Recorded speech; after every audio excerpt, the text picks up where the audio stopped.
Thank you, Heidelberg Academy, for the invitation.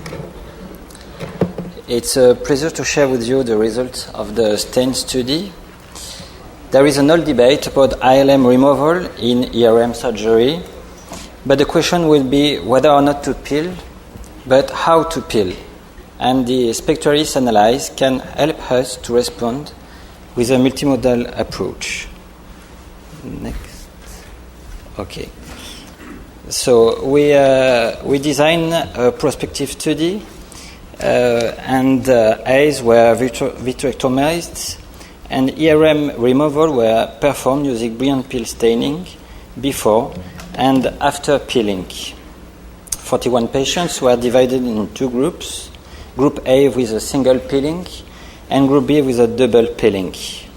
All eyes were examined pre- and postoperatively until 6 months. And videos of the surgery were retrospectively analyzed. We observed the same slope between the two groups in terms of best corrected visual acuity. Foveal thickness decreased in both groups. This means that there is no difference between the two techniques as described in the literature. Then we analyzed two different ways of healing after ILM peeling. Firstly, the swelling of the arcuate nerve fiber layer here under the blue arrow. It's more frequently observed in the group B, 72% versus 36%. Secondly, the dissociation of optic nerve fiber layer or dimples. There is 5% of DONFL in the group A, whereas 64% of groups B patients present DONFL. But the best exam is the transverse section with an incidence of 95% versus 5%.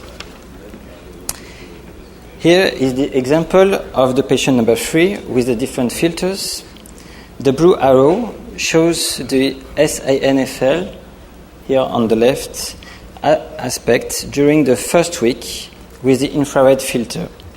On the right, the yellow arrow shows at month 1 the DONFL aspect, which persists until 6 months here.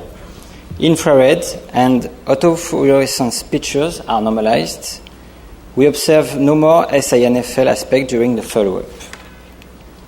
DONFL aspect was described with retinophotography with blue filter.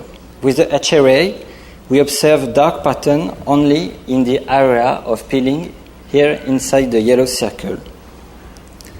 The hypothesis was a cleavage of the nerve fiber bundles with damage of the Muller cell. In fact, Dr. Speth showed this morning that dark areas in photography corresponds to dimples in the inner retina. SDOCT is more sensitive than blue filter to analyze the inner retina. That's the reason why dimples are more frequent than DONFL in our study, 95% versus 64%. We can obtain beautiful images here with the transverse C-scan reconstruction. There is no interconnection between dimples here. Sometimes there are also changes in the outer retina with attraction of the nuclear cell layer here. Muller cell might be pulled up as a leak, perhaps. Swelling of the arcuate nerve fiber layer now. We often miss SINFL because we usually practice postoperative OCT at month 3 or 6 to appreciate final recovery. In fact, SINFL appears immediately after the surgery. It's a dark striae here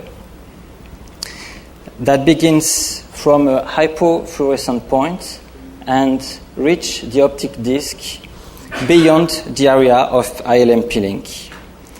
They are more frequent in the group B because of multiple maneuvers for both IRM and ERM peeling during the surgery. Here you see the follow-up after the peeling. During the first week, we observe a swelling of the retina under the red arrow. Then we observe a thinning after 3 months. It's like a nerve fiber defect, as in glaucoma.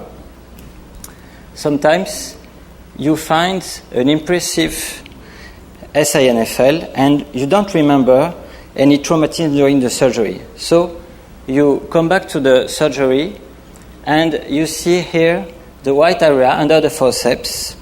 There is neither tear nor hemorrhage, but a small white area under the forceps and after the traumatism, which leads to SINFL.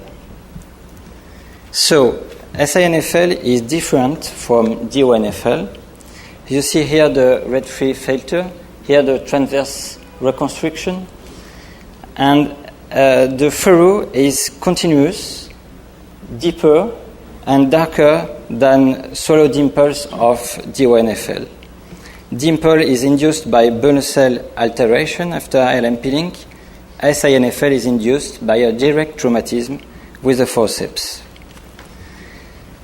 In summary, we know that ILM peeling is effective in ERM surgery in terms of recurrence rate or unfolding of the macula, but we have to be careful with the maneuvers.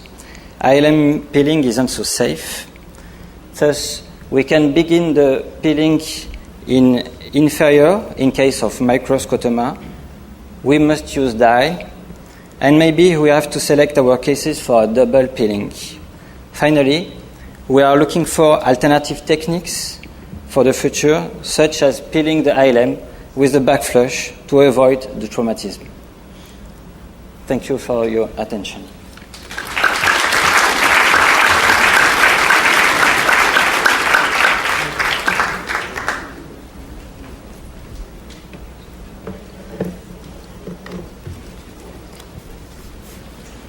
So, would you do routine ILM peeling in your ERM cases now based on this, or? Yeah, I was against ILM peeling systematically before the study because I was convinced it wasn't safe. But we can assume that there is the same recovery and we have less recurrences and less metamorphopsia. But we have to be careful with the surgery, of course, and avoid traumatism or pinching of the retina because it's very important.